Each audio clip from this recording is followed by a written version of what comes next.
My name is Paul Weller. I'm the Director of Media Services at Central Indiana Educational Service Center. We are an educational nonprofit helping school districts save money by pooling together resources, and I've been lucky enough to work here for 7 years. So this is CIESC, and we have a media services department. As far as I know, we're the only educational service center that has a full-time media department. And these are just some of the videos that I've had the honor of creating with our member school districts and non-members this last school year. So today I want to talk about the 5 most important videos that your district should utilize to stay relevant. Some of the examples I'm going to be showing today are pre-COVID, but really that same message still applies. So yes, people might not be in a mask, or they might be a little closer than we're used to right now, but it's all about the messaging, and that's really evergreen, meaning it doesn't matter how old that content is. And honestly, some of the videos that we have created, people go back and kind of have fond memories of how things used to be. So the first type of video I want to tell you about is the district overview. The district overview is really just a highlight of academics, athletics, other activities that really set you apart. We aim to have about 3 to 5 people on camera for interviews, and this might also include the superintendent. We like to film at multiple locations and multiple grade levels because, again, we're trying to show the full, the full breadth of your district and what you have to offer. And we try to have these stay relevant for really about 3 years or so, because this will give you a great bang for your buck for video production cost. And you don't want to have it too timely based around popular culture events or things that just make it seem outdated by the time you're ready to even share that. And for district overviews, typically there is a more generic call to action, maybe just go to a website or visit us to learn more.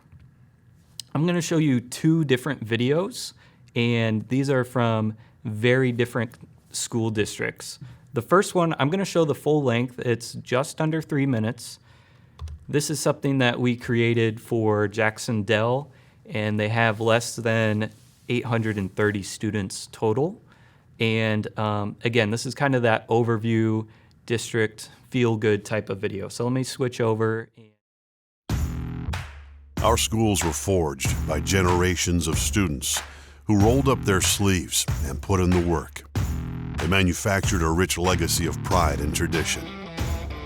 But right now, we're building the future, and it's a bright one. Well, what I love about Jacksonville is the fact that the students and parents overwhelmingly care. Jacksonville is #1 to me. It's where I need to be. It's my home. Our new innovative leadership team is passionate, always in search of new opportunities for our students. I have such a good feeling about this administration. I think that they're all on the same page, and I think the school board is proactive. They're willing to try different things. Especially with our new initiative with the STEM, I think that's really going to lead to great things for all of our kids, K through 12. STEM is exceptionally important in the classroom. And here at Jacksonville, that's what we're focusing on right now, to get these kids more learning opportunities. We believe that future building starts in our elementary schools, where our faculty and staff take pride in making a difference in their students' lives. And it's our promise to help families start saving for college. The thing I like about going to school here is how all the teachers are nice and supportive and helpful, and they always have positive energy. When you walk in the doors, it's a family. It's a family for the staff and for the kids and anybody that comes in. We value the success of our students inside and outside the classroom. You learn so many different things through athletics. You learn cooperation, you learn responsibility, you learn dedication. And with those things, I think you can take some of those lessons that you learn in athletics and apply them throughout life. Our students gain real-life experiences through our robust FFA and agriculture programs, providing hands-on learning opportunities for all ages. What we're working towards is to have our greenhouse functioning, to have a livestock pavilion. I'm trying to teach them life skills that they're going to use later in life every single day. Ag's definitely given me leadership skills, both in and out of school, and allowed me to branch out into my community more. We instill in our students the desire to achieve at their highest potential. Our opportunities are growing, and so is our future. Children are not data, they're kids, and they're our kids, and we love them. Jacksonville Community School Corporation. We seek, we strive, we soar.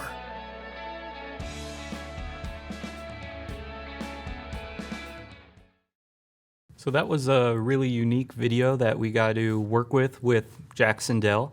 A little background on the video. So we worked with them over several days to work out an outline of what really sets their school apart from neighboring school districts. We also worked with them to create a script. You did hear kind of that rough, rugged voiceover. We wanted to kind of have more of a rural, kind of blue-collar, get-to-work type of feel to fit their district, and just to show all the different activities that they have for their students. All of the filming for that video happened in a single day. It was jam-packed, and we got to multiple buildings, had the drone up, did all the interviews, had the superintendent, all in that single day. And then for us, it takes maybe up to like 2 weeks to edit, since we're kind of balancing other projects. But you can kind of see what's possible in a single day of filming. Now I want to talk about Perry Township, which is a very different school district located here in Indianapolis, and they have a lot bigger student population. So I'm going to get this video ready. I won't play the full video, but you'll kind of get a different feel for this one, but you'll also see how it's also a district overview. It gives you a brief introduction to all the great things that they're doing in their district. I'm Pat Mapes, Superintendent of Perry Township Schools. We're located in Indianapolis, Indiana, about 10 minutes from downtown. We're the most diverse school district in the state of Indiana. We have over 16,750 students. Out of those students, we have 81 languages spoken from 64 different countries. And we're one of the top scoring urban school districts on state assessments in the state of Indiana. Who are you? Culture and energy inside classrooms at Perry Township is very different than what you're going to see in most schools in the state of Indiana, as well as across the United States. It's a very interactive classroom, one where the students are doing discovery and finding answers for themselves instead of just the teacher lecturing and talking to the students. Very good. Who has the word found? We work hard to make sure that we have plenty of resources in the hands of our teachers so they can meet the variety of needs that our students bring. We don't have a one-size-fits-all curriculum. Our teachers have the ability and the talent to be able to match resources with the needs of our students. We really have an inclusive approach when it comes to instruction. Special education students, our EL students, all of our students are inclusive within those classrooms, and we're committed to meeting the students where they are and growing those students so that everyone finds success. If you walked into any given classroom in Perry Township, about 30% of the students would be English language learners. We've been able to hire more and more tutor translators to reflect the languages that are present in Perry Township. We have supports and interventions for students who may come to school very anxious and stressed out, not really having to do with a test, for example, that day, but having to do with some things maybe going on at home. If kids feel safe in their environment and they feel that the teachers understand them and support them, they're going to be able to learn. Our community is very lucky to have the teachers we do have. Every day I go into classrooms, I go into professional development. You know, they're always focused on what's best for kids. I think one of the best things about Perry Township is our people. And when I say that, I don't mean just our staff, I mean our families, Our kids, we're a community that supports each other. We're a family. We strive to get better every day because we have leaders pushing us to get better every day. We have students working hard to get better every day. I couldn't have imagined a better culture than this as a place to work, as a place to grow children. All right, so I think you get a feel for where that Perry video was going. Again, both videos were shot in a single day. Of course, they did have some pre-production time in there, but also different feels. Perry, they're talking about more about the student body, what makes them unique, where they're located, and of course you saw some of that familiar footage inside of the classroom. What's really neat with Perry is that I spoke to Keisha Hughes, who helps with Perry Township and their really director of communications, and she was saying that for a typical Facebook post, they would get about 2,000 to 4,000 people reached on a post. Normally they would have 143 reactions. So that's kind of like the like button, the care button, wow, anything like that's now called a reaction. About 4 comments and 8 shares. Again, a typical post. When we did a video for them and they shared this on Facebook, it actually reached 31,000 people, about 1,700 reactions, 70 comments, and 260 shares. So this is really the power of video. It connects with people, and I should mention that both of these stats, this is in a 24-hour period. So if you think about increasing your reach in just a 24-hour period, how much more powerful video can be. So the video reached 10 times as many people versus a typical post with a photo, and the engagement, which is really key, was 11 times greater. And the shares of a photo jumped from 8 to 260. So it was really special to be a part of their video and kind of see their community respond to the video. I also want to show that it's not just about the video stats when you're trying to decide if a video is successful or not. It's kind of about that reaction that you're going to get. So here is some of the comments that we saw from the video. My home away from home. I'm thrilled with the positive experiences my kiddos have had. Moved away in the 70s, makes my heart smile. District overviews are a great way to expand your community, kind of reconnect with those who might not know what's going on in your district, and to help re-educate some of the people that don't know about the big impact you're making on children. It's also a great way to showcase the talent in your building. Now, it's important that you're not just reaching out to your community, but also some of your internal staff. A couple comments from the Perry Township staff, and I just want to give you a few moments to read through these. Really, really powerful. That makes me want to jump into the second video, which is more of a profile video. I'm going to show you a little bit of an Avon video that is meant to help recruit teachers. Of course, I'm sure nobody has a problem trying to find highly qualified teachers, right, or substitutes.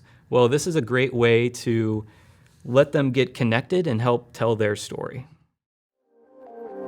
Our educators are at the center when it comes to providing children with high-quality, energetic, and amazing Avon experiences. Here is why they choose Avon. I wanted to be a teacher, and doors kind of just opened. I didn't know too much about the community. I didn't know that it was changing a lot, growing in diversity. It was definitely a challenge at first because I didn't see too many people like me or who looked like me initially, but I saw it as a positive challenge, and I see the growth. We are quickly growing in diversity, and it's a value for me. I really appreciate the stakeholders that are here. They're encouraging, they're relentless, and that is a gift. Avon Schools makes me think of one word, and that's family. It doesn't matter that we're not blood related, but everyone in this community, I believe, is family. You can always count on someone to help you. Both of my kids are in the district. Before I became a teacher, I was heavily involved at the elementary level, volunteering in my kids' classrooms, working on the PTO board and things like that. And everyone was always there for me. Everyone here in Avon works extremely hard to make students and their parents comfortable, and we're a big community, and that's what we strive for, whole child education and making sure that everyone feels included and accepted and loved. I am blown away by the community here. I just recently sat in a school board meeting where parents stood up and they just went on and on about how they valued the teachers in their community. And you can see that in the classroom. Then there were also people in a different generation, a different season of life that did have kids here and no longer do, and they're still supporting Avon. And that's really remarkable. I mean, it's a rarity to have that. Coming to the schools, even from the moment you walk in the building, no matter who's in the office, you're always greeted warmly. Doesn't matter which school you walk in, every school I've walked in, always been, hi, how can I help you? And it always feels like you know the person even if you don't. I've been here now over 20 years, and I just love that my kids grew up here. They're in the awesome Avon band, and the music department here is great. My co-workers are awesome. Avon is just number one. You're gonna get opportunities here when it comes to just being involved. We have so many clubs and activities here and just things outside of just your core classroom. So you're gonna have the opportunity to just discover your strengths. I've grown more as an educator here than I've ever grown in where I worked before. I will never forget my very first year when Dr. Horniman emailed and said she wanted to come and have lunch with me. And I thought, well, I'm in trouble. What did I do wrong? And she does it for every first year teacher. And that's incredible. I mean, that does not happen in most school districts. My Avon experience is the culmination of a personal dream. I've always dreamed of teaching in Avon, even when I was in high school. It's the community. I teach with the people I love. I'm supported by the people I love. And I'm supported by kids who I see every day, but I also see them outside school. And so it's just, everything came together. And so I always push my kids and say, your dreams can come true. Hopefully you see some of the characteristics of that video. It's a little different than the first two videos we watched. It's more about following individuals or a small group to really understand what's going on through their head, let them speak for themselves instead of having administrators talk about the district. Let your staff say why they love working there. We worked with Avon and Stacy Moore about just trying to find, I think it was about 4 teachers that really stood out to her. And before we came out with the camera, just talk to them a little bit on the phone about, what makes Avon unique, see if they felt comfortable about it. And what's important is some people might not want to talk about themselves, or they might feel like they're bragging or maybe going on about like kind of a stereotype in their role at your district. It's important when you talk to them before the camera's there, just to kind of put them at ease, let them know, listen, we've heard great things about you and about your students, and we kind of want to highlight or just put a small profile on you, but really it's about the students, about the district. Once you kind of frame it that way, people are going to be a lot more willing to be on camera and to open up. It also helps to let them know that, typically they're not going to be on video the whole time. We're showing footage, we're showing them, we're following them, and that will put them at ease. So when looking at the second type of video, again, these are profiles. So these could be highlights of individuals or a very specific group. Think about teachers, alumni, a Hall of Fame inductee, anyone that could kind of fit that mold and have more of a specific role in your district. It's important to follow them and show them in action, not just have them talking on camera. And here you can have more of a specific call to action. So call to action typically at the end of the video. In the first 2 videos, those were basic.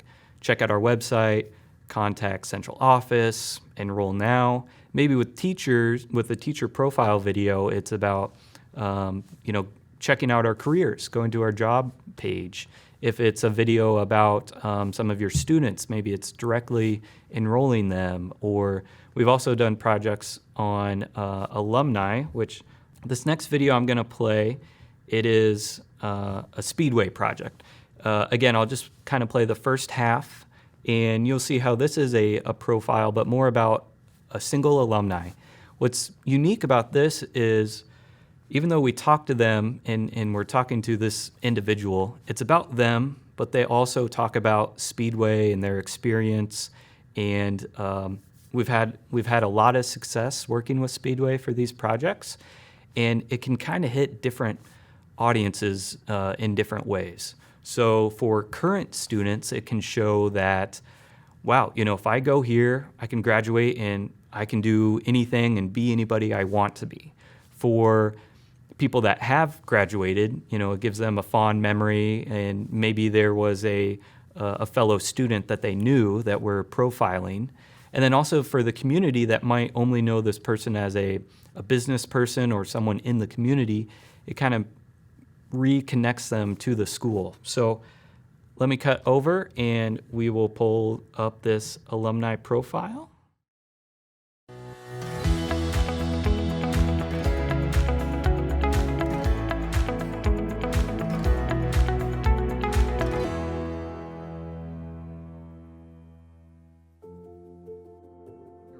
Like you saw out there, or laser resurfacing, which gets to be a little more involved. Dr. Richard Zeff, Speedway class of 1971, is a highly respected Carmel facial plastic surgeon. He loves what he does, but it's the reconstructive surgery that's particularly satisfying. We work on children born without outer ears. It's called microtia. And you can't produce a God-given ear, but if you can produce an ear that doesn't draw attention to itself, that's so important for those kids, and it's such a big thing in their life. Dr. Zeff's humble, soft-spoken manner belies his extensive research and international medical presentations. But maybe that fits with his Speedway roots and its hardworking people, strong work ethic, positive attitudes, expecting success. And there's something about the camaraderie that you build up among people with that type of thinking. His parents were strong believers in education, and as one of the first in his family to go to college, Rick Zeff went to Indiana University and med school with a big desire to achieve. My father was second in his class, Depression time, nothing, high school education. So my two sisters and brother and I were the first generation of our family to go to college. Part of that whole idea of that you can succeed and that you will do better than we did. I think what I was meant to do. Yeah, found your passion, and yeah. Well, that's great. Tom Smith was a first-year teacher at Speedway when Rick Zeff was a junior. You were in the top 3% IQ-wise. Fortunate. But look at your senior grades. Straight A's in honor English, straight A's in government, straight A's in zoology, mechanical drawing, art. But his senior year on Speedway's baseball team taught him one of his biggest life lessons. Coach Clark said, nobody leave town during spring break. We're going to need to have practice. And I thought, well, that doesn't really apply to me. I'm a senior. I'll just go ahead and go to Florida. And so I did, and I came back, and no, Rick Zeff was not on the baseball team anymore. So I think it really motivated me to work harder to almost prove that, hey, I may have gotten cut from baseball, but I'm going to do this. 48 years ago, Rick Zeff sat here in this biology classroom, where these AP biology students now get the benefit of his experience. When I started high school, my goal was to be a race driver. Believe it or not. I don't know, being a male in Speedway, I thought I was a natural, Couldn't drive yet, but I thought when I could, I knew I was going to be good. His paintings are a tribute to a favorite class, art, and his teacher. Bring back some good memories? Very good. Very good. It was fun to go into that classroom and see it is not much different than when I was there. And I could just envision all of this being there, Mrs. Roper being there, and, you know, giving us our art instruction. The morning at Speedway High School was a nostalgic trip back in time. I think I'm a natural. As Rick Zeff relived his high school dream as an Indy 500 driver. I remember those cars, you know. Coulda, shoulda, didn't. And captured this unique takeaway about Speedway schools. Really good things can come in small packages, you know, that you don't have to have all the bells and whistles if you have a solid education provided by a solid group of teachers. Go Sparkplugs. They've got a great thing going, and I think it's good to appreciate that and be very supportive of that.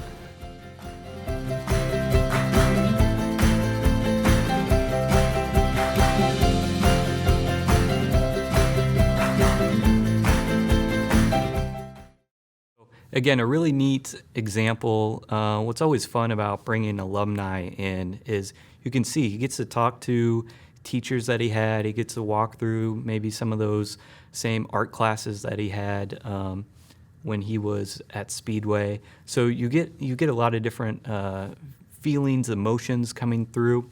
These projects are a little harder, especially trying to follow a business person. You might want to add in extra locations, go out to them, talk to them in their office. It kind of can make him feel more comfortable versus bringing him into a classroom. But we've done about a dozen of these alumni profiles for Speedway and had a lot of success. They've had a lot of famous people come through. And again, what's really neat is hearing the stories after the fact about those connections and finding out people in the community, oh yeah, I know him, I go to him, and I didn't really make that connection that he went to Speedway. And you can kind of tell these people really are proud of going to Speedway. Now, I want to jump over to some pre-production tips. So we're kind of 2 topics in, so now's a good break to talk about pre-production, because the videos that we've shown, yeah, they have a lot of high-end cameras and lighting and audio, but really you can do this yourself. And the biggest part is in pre-production. So you always want to start with your audience and the goal of your specific video. If you can narrow down the audience, it helps out tremendously because now you have a focus. When it comes to release forms, we typically work with the school and make sure the school has those on file. Principals, your school PR person, or the teachers, they're going to know probably more than anyone else. Most districts now have a opt-out policy, which does make it a lot easier. Just make sure when you're working with a production company, if you do that, that you kind of communicate before you get into a classroom, the kids not to film. We would do the same if we were just taking pictures for the district. Kind of walk in, check with the teacher, is there anyone on the do not photo list? Normally they can pull us aside, say, yeah, you know, the boy in the red sweater, we can't really get him. And what's important is you don't want to take that student out of the classroom because then they're going to feel like they did something wrong, or they might not know why they can't be in there. Maybe their parents just decided not to fill out the form. So what we do is if there's a student over here, we kind of go next to them and then just film the other way.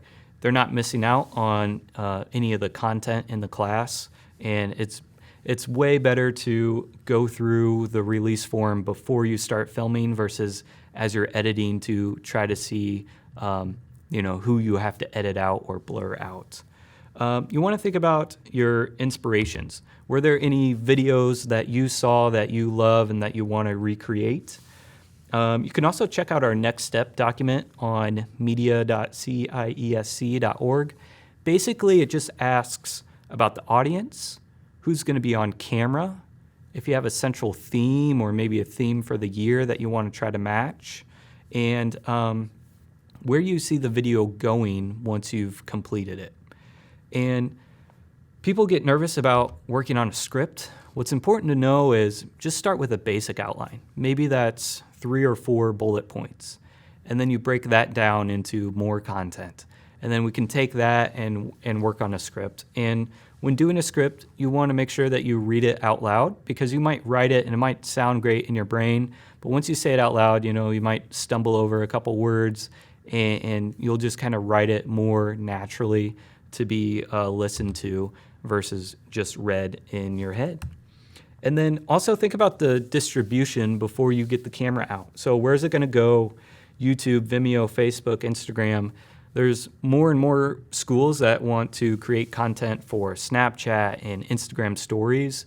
That's going to change the type of video that you create, because you might have to film it more vertical than horizontal. It's important to be where your audience is. So we always stress, if you have a big audience on Facebook, put the video directly on Facebook. Don't have a link to YouTube that you post, because you're not going to get those autoplays, you know, or as people are kind of sitting on the toilet watching videos at home. You want that autoplay to go, and that's going to have more engagement for you. Also, who else can share your content? So maybe you're working with a partner, or the alumni video, you know, maybe the certain business that the profile that you're covering, maybe they would love to have the video on their website as well. And then upload closed captions. That just always helps with accessibility and SEO.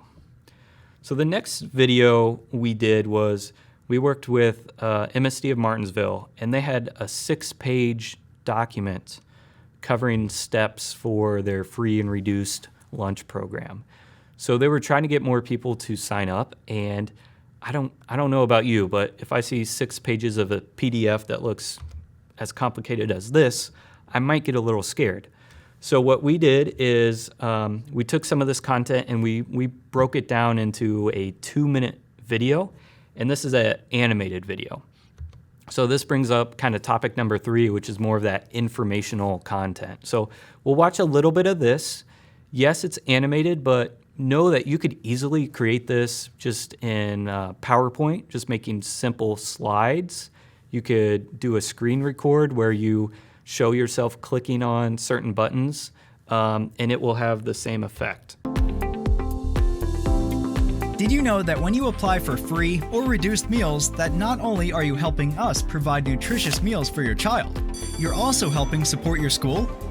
Our schools receive more funding and other resources based on the number of income-eligible households. Even if you don't choose to take advantage of the meal assistance, your approved application could help us fund a variety of services for students. These may include fee waivers for SAT and ACT tests that many colleges require for admission, scholarships that can pay for college tuition, discounted textbooks fees, funding for support staff for math and literacy programs, resources such as books, computers, classroom equipment, and much more.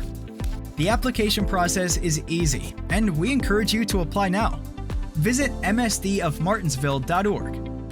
First, log into Skyward Family Access by clicking on the round icon in the middle of the page. Enter your first name, last name, and password. Once logged in, be sure the drop-down list in the top left corner under the Skyward title has one of your students' names selected. Then, click on the food service link in the left column. Finally, click on the application link to the right side of the food service heading. Only one application per household is needed. Don't have access to a computer? Please request a paper copy at your child's school building or food services. After completing it, you may turn it into the school office or mail it to 389 East Jackson Street, Martinsville, Indiana 46151. If you need more information to help fill out the application, please call 765-349-4452 and we'll be happy to help you. Please know that your family's information is kept private. Still not sure you'll use the free or reduced meal program? That's okay. Go ahead and apply anyway. If approved, it may qualify you for other income-eligible services from other departments and agencies. Additionally, you're encouraged to apply anytime you have changes to household income, size, or living arrangements. Visit msdofmartinsville.org to apply now. And this is a COVID-related video. We didn't create this video. It was made by Captivate Media in Minnesota, I believe. And they worked with Prior Lake, and it's talking about their school bus procedures.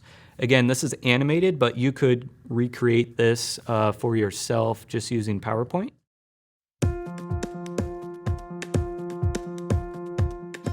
We are committed to creating a safe environment for students as they ride the school bus to and from school. Here are some of the changes we are making. As you wait for the bus, be sure to maintain a 6-foot distance.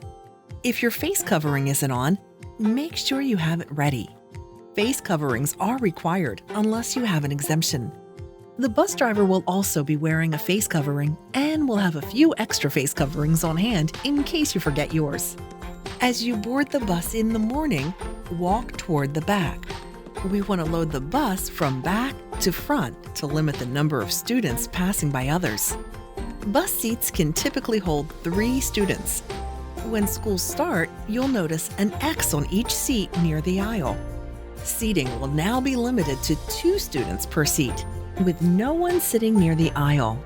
Sit with siblings if possible, or any friends you regularly see outside of school. Otherwise, please find a seat by yourself.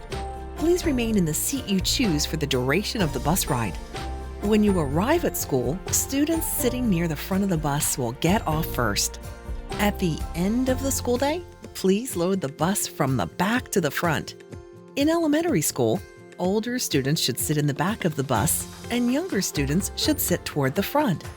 Windows will be partially open for extra ventilation as weather permits. We will disinfect between every route and clean high-touch areas as often as possible.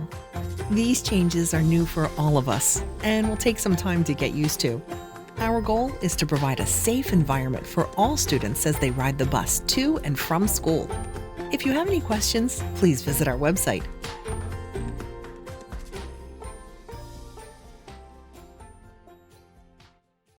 So with this, you're trying to transform dry content into engaging content.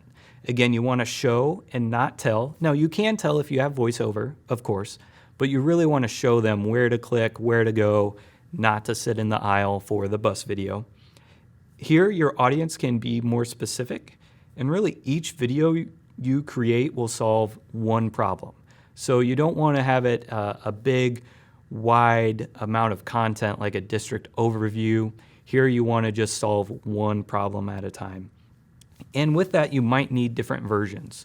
So we've had, with the free and reduced lunch video, it was animated. So we had one version in English, one in Spanish. And then the district could send those out separately depending on the audience. Now, number 4 is event coverage.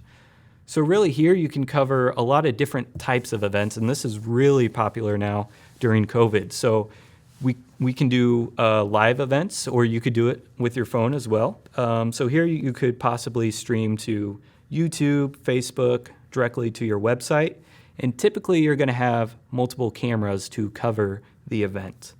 You can also do virtual events, which you pre-record and can air as a premiere event. We just did a project with Greenfield Central Educational Foundation on Saturday where we created an hour-long virtual gala that they scheduled to go live Saturday at 7 o'clock, and they had great results. So we just found out they actually raised $75,000 from the project that we helped them with just on Saturday. So great job to them. So that is a kind of a virtual semi-live event. And then there's also like a recap. So this might show highlights of an event. And this is a great type of video that you could have maybe your high school broadcast team kind of cover an event and let people know how successful it was after the fact. Now I should have this video ready, so let me close this out. And this will be a highlight of Carmel Clay's graduation video. See the light of a new day dawning. Feel the love from a beating heart. You catch a ride to the top of the world. This is where we start. No, we can't make it last forever. We gotta use all the time we have. And you know that we'll never say never if we ever get the chance. And it's good to be alive. It's good to be alive. This feeling's running high. Life is calling and the world is beautiful. Na na na na na. Na na na na na.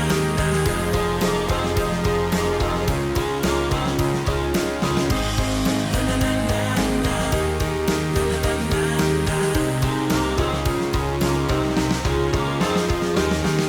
There's a winding road we're choosing, looking for a brand new day. And up ahead there's an open door, now we'll find our way.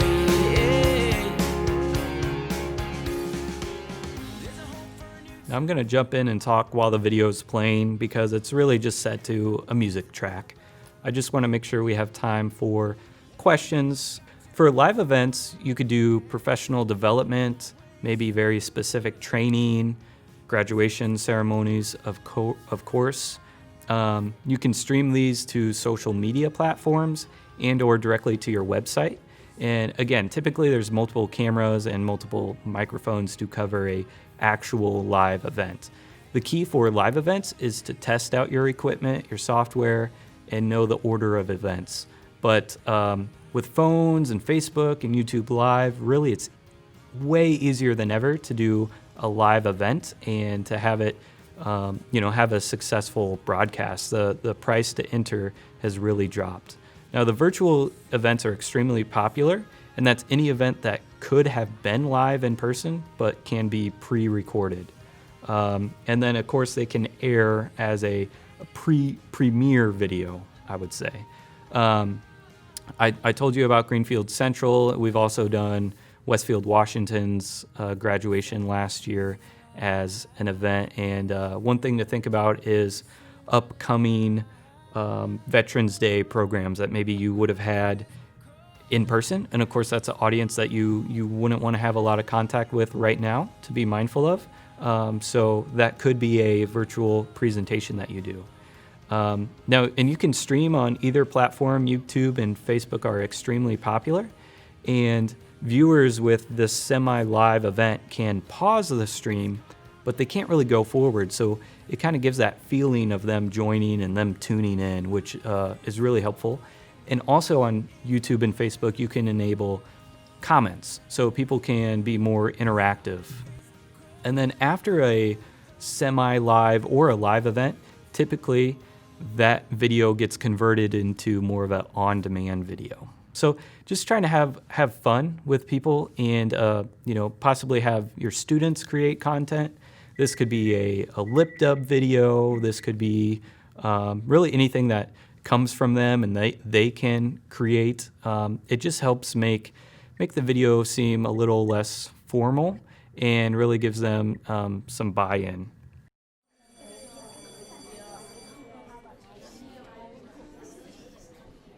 Hey, are you new here? Yeah, I just came from a school nearby, and I heard there were a lot of great things going on here, and I just wanted to be a part of it. Yeah, we definitely have a lot of great things going on around here. How you liking it right now? Well, it's my first day, and I haven't really got a chance to, look around. So, to be honest, I'm kind of nervous. I can understand that. But we are a family. Here, let me show you around.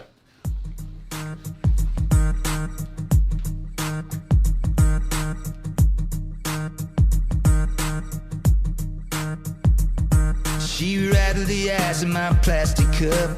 I said, yes, ma'am, fill her up. Tell me something good that I don't know.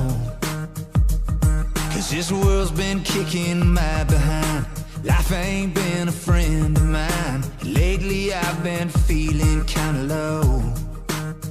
And she looked back over her shoulder, pointed at the sign hanging up on the wall. It said, everything's gonna be alright. So lip dub videos are pretty popular. You know, I know Avon's done a lot, and those are things that, again, students can kind of just do on their own. They can join in, and really the students handled the production. We just showed up with the camera, and we synced up the audio to make the production value a little higher. But that was really all student created, and they could have easily recorded it on their phone. Basically, we just came because we had like a stabilizer to make it look a little better. If you do have questions, you can reach me at CIESC.org, and then of course our media page, and that's my phone number right there. I do want to open up if people have questions, if we have time, anything related to video content. And again, I want to stress that this is content that you can make yourself. You can use a phone, an iPad, whatever you have, and you know, still have a successful message. Are there any comments? Anyone want to speak up? Do you do specific training? I know we hired a new community relations specialist. Yeah, we haven't done that a lot. It's still something that we could do and we can expand on. I would point you to, and I can pull it up right now. I'll talk and type at the same time over here. So if you go to our website, we do have a blog page, which we do try to add. And this is our website. So here's like kind of a blog we wrote about improving audio when recording with an iPhone specifically. And it has, you know, a couple tips, and we try to go through low budget to high budget. We also talk about the next step document that I talked about, which is kind of finding your audience. And I would say another great resource, especially for those in communications, PR folks, is NSPRA, so National School Public Relations Association. And there's also an Indiana chapter. They typically have 2 events, one in the summer and one kind of in the fall. I typically present at that, and those I more gear it towards how to record on your phone, how to edit on your phone, and I believe we have some of those segments on our website. So you can check that out, but if you have more questions about hands-on, kind of one-on-one training, yeah, I'd be happy. Just reach out and we'll see what we can do. Great, looking forward to creating these for Warren. Awesome, absolutely. Warren has a really cool student broadcast team, probably one of the best in the state, so that's awesome. Let's see, do you use a video for more specific things or as news type releases? That might be more towards the event type video. We have worked with a couple schools where maybe at halftime of a football game, you know, they had veterans come out, and we've gone and captured some of that and uploaded it to Google Drive right away, and then notified news organizations. And that's something you could do with your phone too. If anyone has stills, you know, try to have a good relationship with the news, so that way when some positive stories are happening, you can always try to feed them. Of course, they might not always pick it up, but that can kind of replace more of a news release. Or you can also do live videos. So if you maybe have building announcements or especially COVID updates, you could do those more as a live directly to YouTube or Facebook instead of more of a press release or a blog post. Thanks for joining. I'll kind of leave the stream up. I'll play some of that Cascade video a little bit more if anyone wants some music before the next session. And again, if you have questions, add them in the chat or send me an email. Would love to help you guys out. So let's listen to a little bit more of this awesome music.